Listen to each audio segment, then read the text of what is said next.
오늘은 우리가 추수감사주일로 예배를 드리게 되는데요. 오늘 시편 100편 1절에서 5절까지 말씀을 가지고 결과가 아닌 결과보다 과정에 감사라고 하는 이 제목으로 함께 은혜를 나누려고 합니다. 그리고 설교 위에는 우리가 주의 만찬을 나누는 시간을 갖도록 하겠습니다. 한 대학 교수가 학생들을 대상으로 한 심리검사를 하는 겁니다. 커다란 종이를 하나 꺼내놓는데 보니까 이 종이 가운데 검은색으로 작은 점 하나가 찍혀져 있는 겁니다. 한참 학생들에게 그걸 보게 하고 본 것에 대하여서 무엇을 보았냐고 질문을 교수님이 하는 겁니다. 그랬더니요, 정말 그 자리에 있던 거의 대부분의 학생들이 다 그 점이 찍혀져 있는 것을 보았다라고 대답을 하는 겁니다. 이때 교수가 이야기하는 겁니다. 여러분은 어째서 종이의 전체의 99%를 차지하는 하얀 여백은 모르고 그 가운데 찍혀져 있는 작은 점만 기억을 합니까? 질문을 하는 겁니다. 부정성 평양이라고 하는 이런 단어가 있습니다. 그게 뭐냐면 사람은요, 자기도 모르는 무의식 속에 좋은 것들과 편안했던 것들보다는 안 좋고 나에게 자극적으로 좋지 않고 부정적으로 다가왔던 것들을 더 부각해서 기억하는 그러한 모습이 있다라는 겁니다. 사랑하는 성도 여러분, 우리의 신앙의 삶과 우리의 실제 일상의 삶에서도 이 부정성 편향의 모습이 나타나지 않는가를 생각해 보게 됩니다. 우리가 이제 2025년 추수감사주일을 함께 지내고 있는데요, 사실 지난 그 11개월의 삶을 돌이켜보면 하나님께서 때마다 일마다 우리를 지키시고 보호해 주셨던 은혜가 가득하지 않습니까? 오늘도 우리가 아침에 눈을 뜨고 자리에서 일어나 세수를 하고 교회에 올 준비를 하고 이 예배 자리에 나올 수 있는 것, 여러분, 우리는 아무렇지도 않게 생각을 하지만 이것은 너무나도 큰 은혜입니다. 당연한 일이 아니라는 겁니다. 왜냐하면 그 일을 하고 싶어도 하지 못하는 사람들이 정말 많이 있기 때문에 그렇습니다. 또한 우리가 가정 안에서 가족들끼리 작은 일로 기뻐할 수 있고, 화려한 음식은 아니지만 함께 나누는 그 음식으로 말미암아 교제하고 기뻐하고 행복을 누릴 수 있는 것, 이건 역시도 당연한 게 아닙니다. 그리고 우리는 인식하지 못하지만 매일 우리가 지금 현재도 숨을 쉬고 있지 않습니까? 숨 쉬면서 공기를 들이마시고 내뱉는 이 모든 것들, 우리의 공기 중에 이 산소가 없다고 한다면 이것은 일어날 수가 없는 과정입니다. 근데 우리는 이 일상의 것들이 너무 당연하게 여겨지다 보니까 감사한 마음을 갖지 않습니다. 그러면서 어디에 더 많은 부각을 두냐면, 우리의 마음을 쏟냐면 부정적인 것들에 우리의 마음을 쏟기 시작합니다. 내가 건강했더라면, 내 재산이 조금 더 많았더라면, 우리 자녀들이 이렇게 잘 됐더라면, 내 인생이 이렇게 좀 잘 흘러갔더라면 훨씬 더 좋았을 텐데, 그러면서 여기에 모든 초점을 맞추면서 마음 가운데 기쁨보다는 걱정과 근심, 때로는 불평과 원망이 가득한 상태로 살아갈 때가 있다라는 것입니다. 우리는 예수 그리스도를 믿고 하나님의 자녀가 되었습니다. 그렇게 하나님의 자녀가 된 우리는 감사한 삶을 살아야 된다라고 끊임없이 이야기를 하고 자주 듣습니다. 그런데 감사한 삶을 산다는 게 우리가 생각하는 것처럼 쉽지만은 않습니다. 특별히 오늘 시편 이 100편의 말씀은 이스라엘 백성들이 감사의 제사로 하나님 앞에 나아갈 때 그 예루살렘 성문을 통과하면서 성전에 이르기까지 함께 부르던 찬송입니다.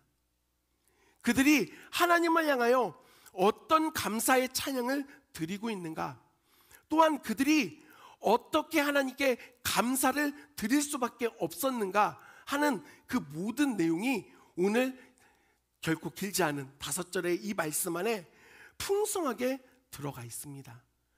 우리가 오늘 이 말씀을 통하여서 우리는 어떻게 하나님께 감사해야 되고 무엇으로 감사하는 삶을 살아갈 수 있는가를 발견하는 귀한 은혜의 시간이 되기를 주님의 이름으로 간절히 소원합니다. 간절히 소원합니다. 오늘 1절의 말씀을 함께 보도록 하겠습니다. 다 같이 읽겠습니다. 시작.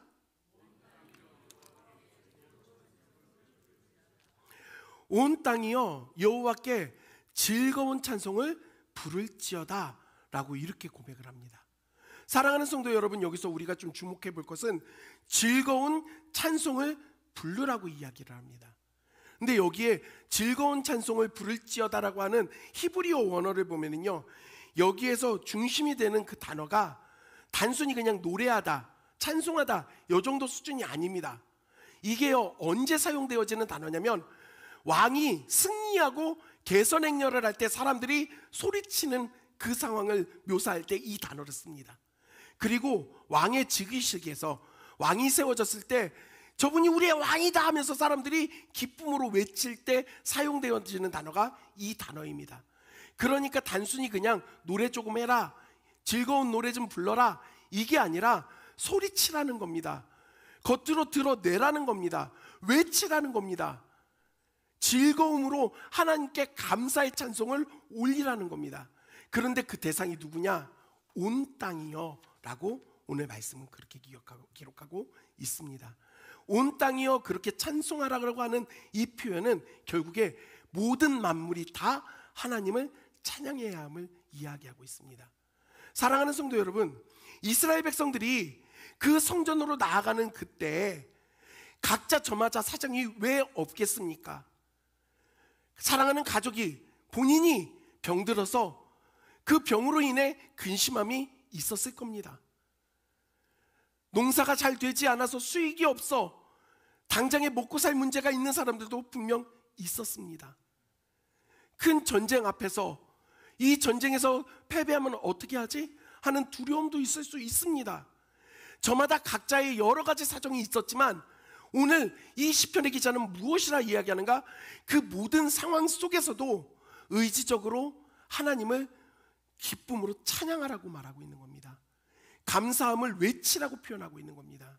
우리는 감사를 어디에 두냐면 감정적인 곳에다 둡니다.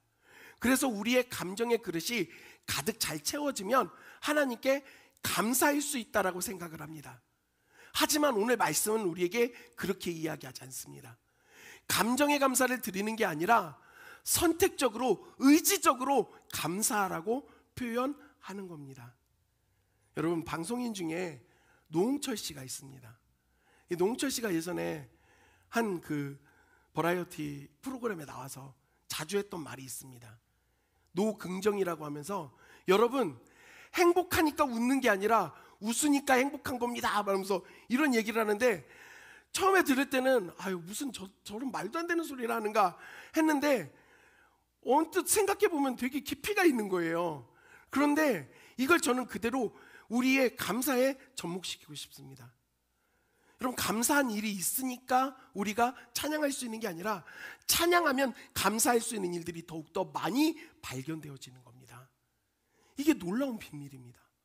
그러니 감정적으로 하는 게 아니라 선택적으로, 의지적으로 하는 겁니다.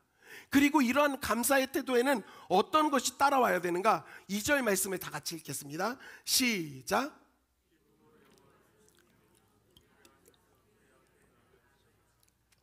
기쁨으로 여호와를 섬기며 노래하면서 그의 앞에 나갈지어다. 섬기며라고 하는 이 단어는요, 그 히브리어가 되게 재밌습니다. 두 가지 뜻을 가지고 있거든요. 예배하다라는 뜻도 있고요, 그리고 아울러서 일하다, 노동하다라는 단어의 뜻도 가지고 있습니다. 이브드라고 하는 단어인데요, 그러니까 너희가 하나님 앞에 감사함으로 나아갈 때는 예배해라, 예배를 드려라 라는 표현도 되고요, 일해라, 직접적인 태도로서, 행동으로서 드러내야 된다라고 표현을 하고 있습니다. 우리가요, 참 시대가 악해지면서 감사함에 대해서 표현하는 것이 점점 그 빛을 잃어가고 그런 횟수들이 줄어드는 것을 보게 됩니다. 이게 사람과의 관계뿐 아니라 하나님과의 관계 안에서도 감사를 표현함이 점점 인색해집니다. 지난 주중에 저녁에 잠깐 밖에 나오려고 저녁 시간에 집 현관문을 열었는데 문 앞에 뭐가 딱 걸리는 거예요. 그래서 이게 뭐지 하고 봤더니 쇼핑백이 하나 놓여져 있는 겁니다. 그래서 그 쇼핑백을 가지고서 이게 뭐지 하면서 집으로 들어왔는데 쇼핑백 안에 쿠키랑 저희 둘째 라우 신으라고 아이들 양말, 캐릭터 양말을 누가 넣어놓은 거예요. 그리고 보니까 거기에 손편지가 적혀져 있었습니다. 항상 교회 주차장을 이용할 수 있게 해주셔서 감사합니다라고 하면서 저희 옆에 있는 유치원 선생님이 그렇게 편지를 써서 쿠키와 양말을 준비해가지고 저에게 주신 거예요. 참 마음이 너무 따뜻해지는 겁니다. 그게 엄청 대단한 것은 아닐 수 있지만 그게 가지는 저의 안에서의 그 효용적인 효과는 훨씬 더 컸습니다. 그래서 제가 다음날 바로 또 로션을 포장하고 편지를 썼습니다. 그러면서 뭐라고 썼냐면 따뜻한 말 한마디는 열첩 보약보다 낫다라고 하면서 거기에 이제 이어서 감사한 마음의 편지를 써서 제가 전달을 했습니다. 여러분, 그러면서 참 기뻤습니다. 행복했습니다. 감사한 마음에 대하여서 표현을 하고 행동하는 것이 당장에 내게는 큰 이익이 되지 않는 것처럼 여겨질 수 있었지만 그걸 하고 나니까 너무 기쁜 거예요. 받았을 때에도 기뻤지만 하고 났을 때도 하루 종일 기분이 너무 좋았습니다. 우리가 감사함에 대한 실제적인 그 행동과 태도를 가지고 나아갔을 때 그것을 받는 사람의 입장에서 좋은 것도 있지만 하는 우리가 느끼는 기쁨이 있다라는 것입니다. 심지어 이게 하나님을 향한 우리의 그 노동이며 일함이며 그 노력으로 나타난다고 한다면 여러분 이것은 우리에게 훨씬 더 큰 기쁨을 주지 않겠습니까? 저는 우리 장유수정교회 사랑하는 모든 성도님들이 감사함을 표현하는 사람들이 되기를 간절히 소원합니다. 아이 넘사스럽게 뭐 그렇게 합니까? 말 안 해도 다 알잖아요. 아니요, 말해야 합니다. 그리고 자꾸 표현해 줘야 됩니다. 그건 아름다운 모습입니다. 그런데 이제 문제는 뭐냐? 이런 긍정적인 생각을 가지고 우리가 감사해야 된다, 좋은 마음들을 가지고 의지적으로 선택해서 우리는 감사를 해야 된다라고 우리의 마음 가운데 먹지 마 이렇게 다 다짐을 하지만 일상의 삶에서 그게 잘 이루어지나요? 안 되나요? 쉽지가 않습니다. 현실적인 문제 앞에서 우리의 마음이 무너집니다. 육체의 질병이나 고통은요 현실입니다. 너무 아프거든요. 당장에 먹고 사는 문제 앞에 딱 부딪히면 숨이 턱턱 막힙니다. 이거 역시도 현실입니다. 그럼 우리는 어떻게 감사할 수 있는가? 그 감사할 수 있는 우리의 그 주제를 바꿔야 합니다. 바라봄이 달라져야 됩니다. 조건이 달라야 된다라는 겁니다. 오늘 3절 말씀을 다 같이 읽겠습니다. 시작.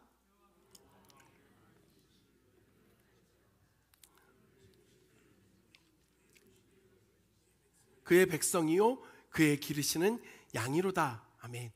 사랑하는 성도 여러분, 우리가 감사하지 못하는 가장 큰 이유가 무엇인가? 궁극적인 이유가 있습니다. 그게 뭐냐면 내 삶의 주인이 나라고 자꾸 생각을 하니까 그런 겁니다. 그래서 감사할 수 있는 조건도 내가 무언가를 해야지 감사할 수 있는 거예요. 내가 어떤 걸 누려야지만, 나에게 어떤 이익이 생겨야지만 나는 감사할 수 있고, 이런 것들이 되지 않았을 때는 내가 주인이다 보니까 나 스스로 이루지 못했다라고 하는 그런 좌절감이 오는 겁니다. 그런데 오늘 말씀은 우리의 그 정체성에 대해서 내가 누구인지를 바로 알아야 우리가 제대로 감사할 수 있다라고 우리에게 가르쳐주고 있습니다. 세 가지를 이야기합니다. 첫 번째는 우리는 하나님께 지음받은 존재입니다. 이 사실을 믿으십니까? 우연의 산물이 아니에요. 어쩌다 보니 태어나게 된 게 아니라 하나님께서 창세 전부터 계획하셨고 그 뜻하신 바대로 우리를 만드시고 이 땅 가운데 보내주신 겁니다. 할렐루야. 우린 그렇게 하나님의 지음을 받은 사람들입니다. 그러니 우리가 얼마나 가치 있는 존재입니까? 무용한 삶은 없습니다. 무익한 삶이 없습니다. 모두 다 하나님의 뜻 안에 있는 것입니다. 그리고 두 번째, 무엇을 이야기합니까? 우리는 누구의 것입니까? 하나님의 것입니다. 내가 나 스스로 소유하는 게 아니라 하나님의 것입니다. 그런데 하나님께서 우리를 하나님의 것으로 삼으시는데, 우리가 어떤 걸 잘했기 때문에, 하나님한테 잘 보였기 때문에 하나님이 우리를 하나님의 것 삼아주신 게 아니라 예수 그리스도의 십자가 보혈로 우리를 씻어서 의롭다 하여 주시고 우리를 하나님의 것이라고 도장 찍어 주셨습니다. 여러분, 이 사실을 믿으십니까? 그리고 마지막 세 번째가, 우리는 그의 기르시는 양이라. 주일학교 때 부르던 찬양, 주는 나를 기르시는 목자요, 나는 그분의 귀한 어린 양. 전 이 찬양이 그렇게 좋습니다. 왜냐하면 하나님께서 우리의 목자가 되셔서 우리와 동행하여 주시고 우리를 길러주시거든요. 우리와 함께하여 주십니다. 그냥 내가 너 이제 내 거 삼았으니까 됐어, 알아서 살아가 아니라 우리의 삶 가운데 함께하여 주시고 지켜주신다는 겁니다. 사랑하는 성도 여러분, 양의 입장으로 생각을 해보자는 거예요. 양에게 진정한 평안함이 뭘까요? 푸른 초장일까요? 푸른 초장이 있으면 양은 만족하고 감사하는 삶을 살아갈 수가 있을까요? 우리는 흔히 그런 생각을 합니다. 푸른 초장이 있으면 우리는 만족할 수 있어, 감사할 수 있어. 그런데 푸른 초장에서 우리가 사는데 거기에 늑대 무리가 엄청나게 많이 살고 있다고 한번 생각해 보십시오. 그러면 그 푸른 초장이 우리에게 행복이 될 수 있습니까? 감사가 될 수 있을까요? 푸른 초장이 아니라 목자가 함께하는 게 우리의 감사의 조건이 되는 겁니다. 어느 곳에 있느냐가 중요한 게 아니라 누가 나와 함께하고 있느냐가 훨씬 더 중요합니다. 그리고 하나님께서 우리와 함께하여 주십니다. 그렇기 때문에 우리는 감사할 수가 있는 겁니다. 다윗이 시편 23편에서 뭐라고 이야기합니까? 여호와는 나의 목자시니 내게 부족함이 없다. 와, 너무 기쁘다. 그런데 갑자기 중간쯤 가면 이렇게 나옵니다. 내가 사망의 음침한 골짜기로 다닐지라도 해를 두려워하지 않을 것은 주의 지팡이와 막대기가 나를 안위하시나이다. 사랑하는 성도 여러분, 다윗은요, 사망의 음침한 골짜기로 다닐지라도 하나님이 나와 함께 하시기 때문에 갈 수 있다라고, 기뻐할 수 있다라고, 감사할 수 있다라고 고백하는 것입니다. 그리고 이것은 지금 이 시대를 살아가고 있는 우리에게도 동일하게 적용이 되어집니다. 우리가 추수감사절을 지냅니다. 사실 추수감사절은요, 미국에서부터 시작이 되어졌습니다. 1920년에 청교도인들이 종교 이 탄압을 이기지 못하고 배를 타고 신대륙을 향해 떠납니다. 102명의 사람들이 메이플라워를 타고서 미국 땅을 밟게 됩니다. 그곳 가운데서 이제 1년이 지난 이후에 하나님의 은혜로 말미암아 거둬들였던 그 모든 수확물을 가지고 하나님께 감사하는 시간을 가졌던 그게 시초가 되어져서 추수감사절을 지내는 겁니다. 여러분, 그래서 우리는요, 추수감사절을 생각하면 제일 먼저 떠오르는 게 칠면조 고구입니다. 우린 먹어보지도 않고 해보지도 않았지만 미국에선 그런 문화가 있거든요. 그리고 그렇게 거둬들였던 수확물을 쌓아놓고서 다들 기뻐하는 모습을 우리는 생각합니다. 그런데요, 그 청교도인들이요, 그 메이플라워에서 내려서 1년 동안 농사에서 첫 수산을 얻기까지 거의 절반이 죽습니다. 새로운 환경에 추위를 이기지 못했고 괴혈병으로 많은 사람들이 목숨을 잃었습니다. 사랑하는 자녀가, 사랑하는 배우자가, 사랑하는 부모님이 내 곁을 떠나버린 겁니다. 여러분, 첫 해 그 수산물을 가지고 모여있는 사람들이 감사하는 제목이 있을 수가 있었겠습니까? 그럼 어떻게 이들은 그때 그 하나님께 감사할 수 있었는가? 그들은요, 지금 나에게 있는 긍정적이고 좋은 행동들과 그리고 좋은 축복의 일들과 열매를 가지고 감사했던 게 아닙니다. 하나님, 어렵고 힘들지만 이 땅 가운데 하나님께서 나를 지켜주셨습니다. 그래서 내가 살아남았습니다. 하나님 또한 하나님께서 나의 주인 되심을 믿습니다. 나를 끝까지 인도하여 주실 하나님을 또한 신뢰합니다라고 하는 그 감사의 고백이 그들에겐 있었던 것입니다. 사랑하는 성도 여러분, 우리에게도 이 모습이 필요하다라는 겁니다. 하나님께 우리의 초점을 맞춰야 합니다. 내가 하나님의 것이 되었고 하나님이 나의 아버지 되시며 나를 지키신다라는 것이 우리의 감사의 조건이 되면 결과가 아닌 이 함께 하시는 은혜로 말미암아 우리는 언제나 감사할 수 있게 됩니다. 그리고 오늘 말씀에서 또 제일 중요한 5절 말씀을 함께 읽겠습니다. 다 같이 읽겠습니다. 시작.